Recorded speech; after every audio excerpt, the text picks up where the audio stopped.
Olá amigos, bom dia, boa tarde, boa noite, aqui é Marcelo Fenon, sou cervejeiro caseiro. No vídeo de hoje vamos fazer aí algumas análises, dar algumas ideias de como fazer uma cerveja para uma competição, para um campeonato. Mas antes de mais nada, eu gostaria de convidar vocês a conhecer o meu curso de cervejaartesanal.net, um lugar aí para você realizar o seu sonho de fazer cerveja artesanal sem sair do conforto da sua casa. Mais de 60 horas aulas em videoaulas, com todo aquele conhecimento, desde o básico até o avançado, para você fazer a sua cerveja caseira. E um curso vivo, um curso que a gente está sempre inovando, sempre trazendo novos módulos, novos conhecimentos, um acesso direto a mim aí, em grupos de WhatsApp, lugares onde a gente vai estar desenvolvendo o conhecimento, ok? Então não esqueça de assinar o curso de cervejaartesanal.net. Então, para a referência bibliográfica desse vídeo de hoje, é a revista Bio, Brew You Won, é uma revista americana que ela trouxe aí no mês passado artigos falando especialmente sobre campeonatos cervejeiros. E também o livro do Gordon Strong, Modern Homebrew Recipes. Gordon Strong é hoje o presidente do BJCP, a mais alta, mais conhecida entidade de campeonatos de cerveja, E ele, presidente de lá, inúmeras vezes campeão por muitos anos, muitas medalhas cervejeiras. Também nesse livro ele dá muitas dicas de como fazer cervejas para campeonatos, Então, como é que a gente faz uma cerveja campeã, Primeiro você vai ter que ter essa busca incessante pela perfeição. Não vai ser a primeira cerveja que você vai fazer que vai ficar boa, vai ser uma cerveja digna de campeonato, e nem porque a sua cerveja está muito boa que ela está perfeita para o campeonato. Sempre você tem que estar procurando alguma coisa inovadora, alguma coisa para você melhorar e se aprimorar, se atualizar para poder concorrer ao nível de você ganhar aí uma medalha de ouro, E uma coisa que é essencial também é um conhecimento sensorial para o estilo. Isso você não adquire da noite para o dia. São muito tempo provando cervejas daquele estilo, conhecendo as características até você desenvolver o seu paladar para reconhecer as qualidades daquele estilo. Essa repetição e esse aperfeiçoamento que vai te levar nesse estado de melhoria contínua a você fazer a sua cerveja, E você precisa da teoria junto da prática. Não adianta só estudar, não adianta só abraçar, só fazer cerveja.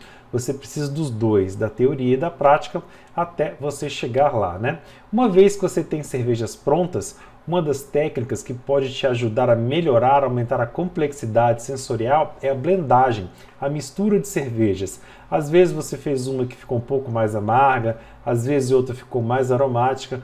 Quando você mistura as duas em proporções ali adequadas, você acaba atingindo um nível de equilíbrio maior e também um nível de complexidade sensorial. Outro ponto importante é o timing da cerveja, Para o campeonato, ela tem que estar no ápice da sua qualidade. A gente vai falar mais na frente, do prazo, de quando que você tem que preparar a sua cerveja para o campeonato. Também é importantíssimo você usar sempre ingredientes da mais alta qualidade, Aquilo que está mais bem disponível ali para você, aquilo que é mais fresco, aquilo que está mais aromático, aquilo que é de melhor para você usar. E também tentar eliminar todos os defeitos e todos os contaminantes que podem ter na sua cerveja. A maioria das pessoas são penalizadas ou eliminadas pelos defeitos, não em si pelas qualidades, mas eliminados pelos defeitos, e você tem que saber reconhecê-los e eliminá-los. Então, uma vez que você se decidiu aí para participar de um campeonato, a primeira tarefa que você tem é escolher a categoria mais adequada para você participar, E quando você vir aquelas várias opções de categorias ali para o campeonato, você vai ter que saber escolher. Então, aquela determinada categoria, quão difícil é fazer uma cerveja excelente naquela categoria, Fazer uma lager não é a mesma dificuldade para você fazer uma Pale Ale, por exemplo, Fazer uma Barley Wine, fazer uma Riesling também não é tão simples assim. Então, será que você está apto para fazer uma cerveja naquele estilo, Quanta experiência você tem para fazer aquilo, Outra coisa fundamental, quantos concorrentes vão ter naquele estilo? Quanto menos concorrentes você tiver, mais fácil é de você ser medalhista, de você chegar lá na frente. Então, quanto mais exótico for o estilo que estiver disponível para concurso, mais fácil vai ser também para você concorrer naquilo lá, Menos concorrentes você vai ter para estar te derrubando ali. E outra coisa também, né? Quantas diferentes cervejas você é capaz de produzir para escolher aquela mais perfeita, né? Se você tem um prazo para o concurso, de repente você tem tempo para fazer 3, 4, 5 variantes e escolher aquela melhor para você mandar aquela melhor para o concurso e aquela lá que você vai, por fim, estar concorrendo. Mas é muito importante também deixar bem claro o tal do fator sorte no concurso. Isso aqui é fundamental, isso pode ser bom para você ou pode te atrapalhar. Vamos falar aqui ponto a ponto sobre cada um deles, né? Como a sua cerveja será transportada até o lugar do evento? Será que ela vai sofrer um aquecimento muito grande no transporte? Será que ela vai vibrar demais? Será que ela corre o risco de estragar, né? De estourar a garrafa, de ser deteriorada? Então, como você vai transportar é um dos fatores aí importantíssimos para você que teu produto chegue naquela qualidade que você fez até o lugar do evento, né? Como a sua cerveja será armazenada no transporte e no evento? Será que lá no evento vai ter uma câmera fria disponível, né? Será que durante o armazenamento, né, durante o transporte também vai estar numa condição térmica satisfatória, né? Terceiro ponto. Haverá o cruzamento de estilos no julgamento? Isso é muito importante, né? Às vezes eles acabam juntando vários estilos num para concorrer. E aí você pode acabar perdendo pontos, perdendo desvantagem nessas uniões, né? Por exemplo, suponha que eles juntem uma Barley Wine com Double IPAs, num estilo chamado cervejas fortes. Será que o juiz vai conseguir separar bem as Barley Wines das Double IPAs? Será que o excesso de lúpulo das Double IPAs não vão prejudicar a análise das Barley Wines, né? Já que é uma categoria só? Como é que o juiz vai conseguir separar isso? Talvez isso seja um ponto para você pensar e saber escolher bem quando os estilos ofertados se resumem a alguns poucos estilos, né? Depois, quão experiente é o juiz para analisar o estilo em questão? Será que esse juiz conhece bem aquele estilo que você pegou? Será que o estilo que você está concorrendo não é tão exótico que o próprio juiz ele não tenha muito conhecimento ali para separar um estilo de outro, né? Para fazer uma boa avaliação? É sorte, né? Não dá para a gente saber, né? Próximo ponto. Quão boa estava a cerveja que o juiz analisou antes da sua? Às vezes, amigo, você pode dar o azar da cerveja que o juiz provou antes estar tão boa, que a sua acaba perdendo pontos mais do que ele julgaria se fosse ao contrário, né? Pelo fato de ter tomado uma cerveja tão boa, a sua pode acabar perdendo pontos ali em relação aos outros, né? Então, mais um fator sorte. Próximo, qual é a preferência sensorial do juiz em relação ao estilo? Será que ele gosta para aquele estilo um pouco mais maltado, um pouco mais amargo, com amargor mais redondo, né? Todo juiz tem a sua preferência sensorial e isso pode acabar também atrapalhando na sua nota. Próximo, quantas cervejas o juiz já provou até tomar a sua? Será que está ali nas primeiras amostras, que o palato dele ainda está bem afiado? Ou será que a sua está sendo entre as últimas, onde ele já está totalmente sobrecarregado, já não consegue fazer uma boa distinção ali dos fatores, ele acaba te penalizando, né? Ou te favorecendo por conta disso, né? Próximo item, qual temperatura sua cerveja será servida? Né? Muitas vezes você prepara a cerveja para um estilo e aquele estilo pede uma cerveja um pouco mais gelada, um pouco mais quente, e aí na hora ali do serviço foram retiradas várias amostras para serem julgadas e a tua cerveja está ali mais tempo ali do que as outras, né? Está ali esquentando. Será que isso não pode prejudicar a análise sensorial da sua, né? E por último, né, talvez o pior dos pontos aí, haverá tempo para julgar todas as cervejas? Infelizmente, é fato, já aconteceu aqui no Brasil de várias vezes chegar uma quantidade tão grande de cervejas que os juízes simplesmente não conseguiram provar, avaliar nem mesmo um quarto das cervejas disponíveis. E aí 3/4 dos participantes foram totalmente penalizados porque as cervejas deles foram simplesmente descartadas, doadas, sequer tiveram a oportunidade de ser avaliada. E isso é um risco que você tem que saber que você pode estar correndo, dependendo do tipo de concurso que você está participando. Em relação ao time, né, o tempo de fazer cerveja, ou quando fazer cerveja, depender do estilo que você vai estar fazendo, você tem que se preparar bem antes do campeonato, né? Então, na revista aqui da Bio Magazine, ela trouxe algumas sugestões de temporalidade, de quando você deve estar se preparando. Algumas cervejas têm que chegar bem frescas no concurso, então elas vão ter uma temporalidade muito mais próxima. Por exemplo, aqui, ó, American Ales em gerais, né? Cervejas lupuladas, elas têm que estar bem frescas, olha, 2 a 3 semanas antes do concurso é quando você vai estar preparando. Outras cervejas já requerem uma maturidade muito maior, ou seja, você vai precisar de um tempo de preparação muito maior. Por exemplo, as cervejas fortes, né, de alta BV, talvez você precise de uma maturação de 6 meses ou mais, né? Cervejas belgas pesadas escuras também precisam de meses de maturação. Então, a depender do estilo, você deve se preparar, né, muito antes do que o próprio campeonato em si. Outra coisa, quanto mais próximo for a época da braçagem, talvez menos oportunidades de fazer outras cervejas você vai ter. E a tua chance de errar vai ser menor. Se você tem tempo de fazer uma cerveja 6 meses ou 1 ano antes, você vai conseguir facilmente fazer ali 10, 12 variantes daquela cerveja e assim escolher a melhor para o concurso em si. Já se você vai fazer uma NEIPA, por exemplo, dificilmente você vai conseguir fazer mais do que 3 NEIPAs para escolher aquela melhor, aquela sua preferencial e mandar para o concurso. Em relação a receitas e ingredientes, né? Já está claro, já falei ali, né? Mas escolha sempre os melhores ingredientes e os mais frescos possíveis. Às vezes é muito melhor você pegar um lúpulo que seja muito mais novo do que aquele lúpulo super famoso, né? Às vezes, né, você vai comprar ali um Amarillo, um Mosaic, um lúpulo mais famoso, e ele é da safra de 2 anos atrás. Certamente ele não está ali no ápice da qualidade, já perdeu muito dos aromas e do sensorial, mesmo ele estando nas embalagens lacradas originais. Faz muito mais sentido você tentar pegar um lúpulo que foi colhido neste mesmo ano que você está fazendo a sua receita. Em relação aos maltes, procure sempre também pelos melhores maltes, né? Os europeus geralmente são de melhor qualidade do que esses aqui feitos na América Latina. Mas, novamente, de que adianta você ter lá à sua disposição um Maris Otter que tem há 3 anos que ele foi malteado, né? Ao invés de você usar, de repente, um malte que está aqui, um malte mais comum, um Castle Malt, e algo assim que é do este ano, né? Que é um malte muito mais fresco.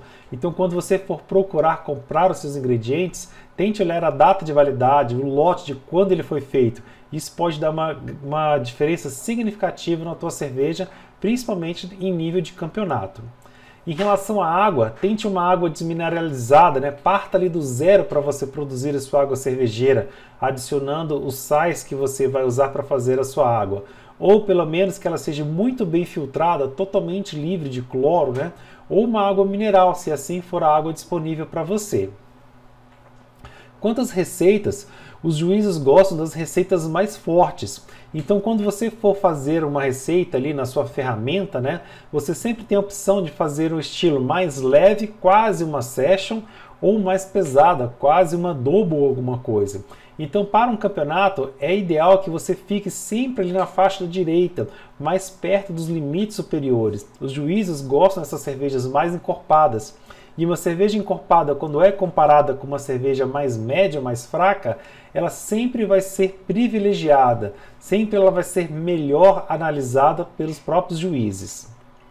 Teste também várias abordagens, várias receitas sobre aquele estilo, às vezes usando mais malte caramelo, às vezes usando menos, às vezes usando um determinado pegada de lúpulo, um lúpulo mais floral ou um lúpulo mais cítrico, né? Vá fazendo essas variantes para aquele estilo dentro do que ele permitir, até que você escolha aquilo que seja mais adequado. Lembre-se sempre dessas palavras-chave para cervejas vencedoras. Elas têm que ser grandes, elas têm que ser fortes, complexas e intensas. Não vão ser cervejas simples, uma smash, né, com poucos lúpulos, com poucos maltes que vão acabar tendo os melhores pontos. Então procure sempre manter a complexidade e a intensidade da sua receita.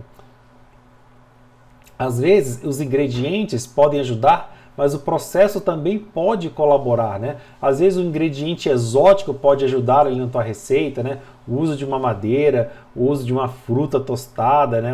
um grão tostado, alguma coisa diferente que você possa fazer, às vezes a mudança de um processo, uma dupla decocção, às vezes evitar um esparge para concentrar sabores, coisas que você pode fazer para aumentar aí o sensorial da tua cerveja. E você precisa também sempre estar buscando o teu autodesenvolvimento, né? Para fazer uma cerveja de competição, você vai precisar de um guia, seja o BJCP, o BA, tem que ter olhar em que está alinhada aquelas competições. Geralmente no Brasil, todas as competições são voltadas ao guia BJCP, e ele tem que ser o seu guia. Quando você for montar a estrutura da tua receita, sempre tenha ele em mãos. Leia todas as informações que tem lá dentro, as características, os aromas, para que sua cerveja sempre esteja dentro daquele estilo. Ela pode ter a complexidade, pode ter alguns outros elementos, mas ela não pode fugir do básico, ela não pode fugir da cor básica, do amargor, dos grãos esperados, do tipo de fermentação, de ésteres ou fenóis esperados para aquela cerveja. Além da parte teórica do BJCP, você também precisa criar o seu desenvolvimento sensorial. Então você tem que tomar umas 50 a 100 cervejas daquele estilo pretendido até que você entenda ele bem sensorialmente, até que você reconheça. E dessas cervejas você deve buscar sempre os melhores atributos, saber reconhecê-los e saber destacá-los para usar na sua cerveja. E também elencar os principais defeitos, os piores defeitos encontrados. Às vezes aquele caramelo que está passando demais, que não combina com o estilo. Às vezes aquele lúpulo que está resinoso demais e não combina. Às vezes aquele hash de um excesso de torrado que ficou ali. Às vezes corpo demais, às vezes uma atenuação excessiva. Tudo isso pode ser defeitos que você tem que saber reconhecer e tem que saber adequar para uma cerveja digna de campeonato. Diante de toda essa informação e todo esse autopreparo, para você participar, você precisa ter uma estratégia e uma receita. Então, para a elaboração da sua receita, veja sempre a disponibilidade dos ingredientes. Não vai simplesmente escolhendo coisas de um software que você não vai ter esses elementos frescos e disponíveis, né? Crie um estoque na sua casa, se for o caso, para poder fazer várias braçagens. Se você quer simular aquela receita com vários ajustes e você corre o risco de aquele ingrediente estar indisponível, né, faça um pequeno estoque para você conseguir fazer suas 3, 4, 5, 10 braçagens do que seja.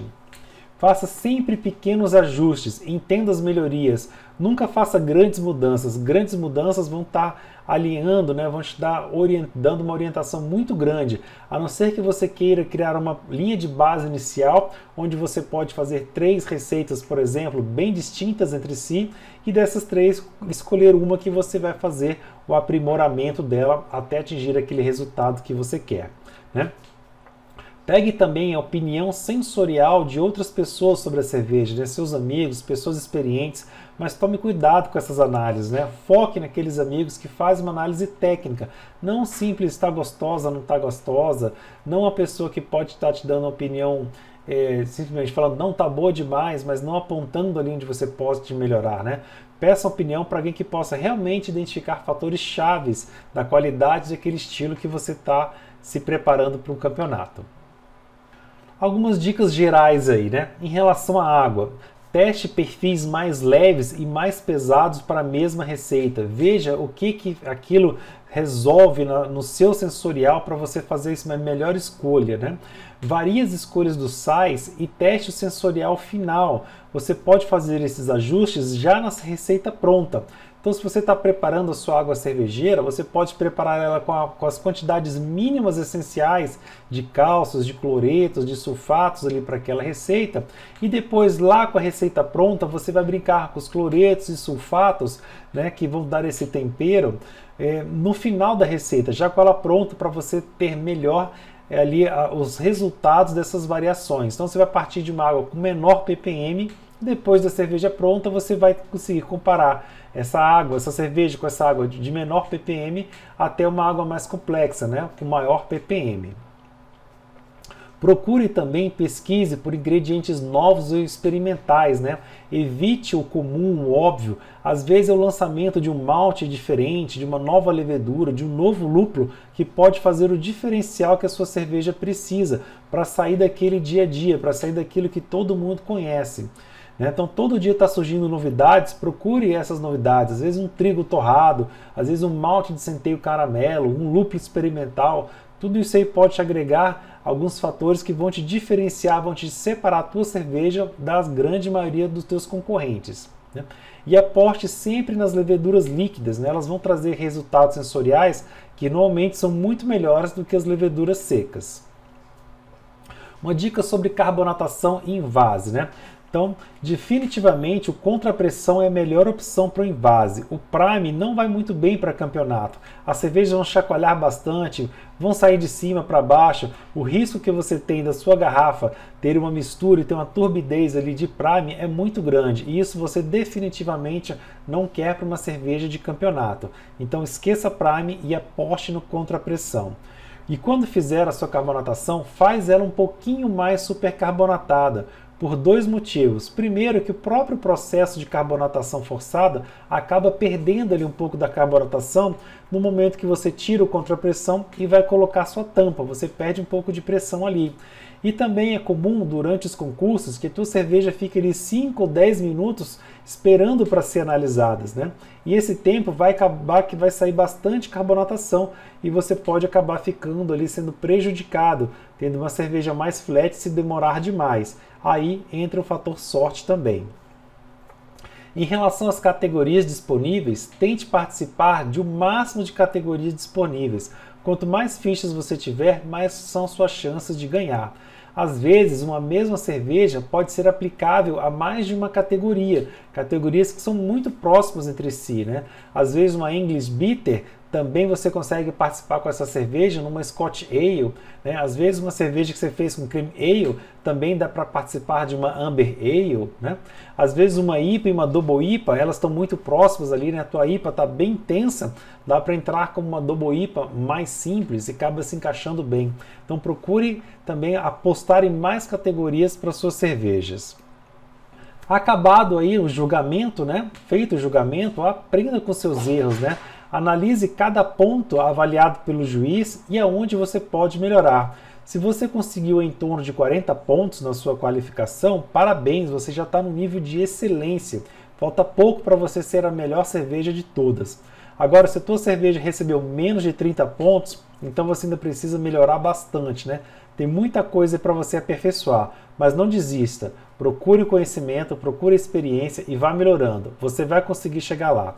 Tente explorar as críticas, tornando-as aprendizado para você. Cada ponto ali que o juiz colocou, às vezes é um ponto-chave para você melhorar a sua receita, né? Olhar uma atenuação que foi excessiva ou foi pouco demais, um determinado éster que sobressaiu ou ele está ausente. Tudo isso são pontos que você pode se corrigir e melhorar. E a dica final, meus amigos, não é a panela de inox, nem é o fermentador cônico que faz a melhor cerveja. A melhor cerveja quem faz é você. Está em você o principal ponto, aí, o principal mestre para fazer essa cerveja campeã. Aposte em você e se divirta no final. Tudo, cara, tem que ser uma diversão. Se não for por prazer, não vale a pena. Beleza? Pessoal, o vídeo de hoje era esse. Espero que vocês tenham gostado aí desse breve resumo sobre cerveja de campeonatos. E não deixe de nos conhecer, né? Não deixe de conhecer o meu site, de participar, de elogiar, se inscrever nas redes sociais, no sininho aqui, para receber sempre as notificações e os nossos vídeos de lançamentos. Um forte abraço e até a próxima!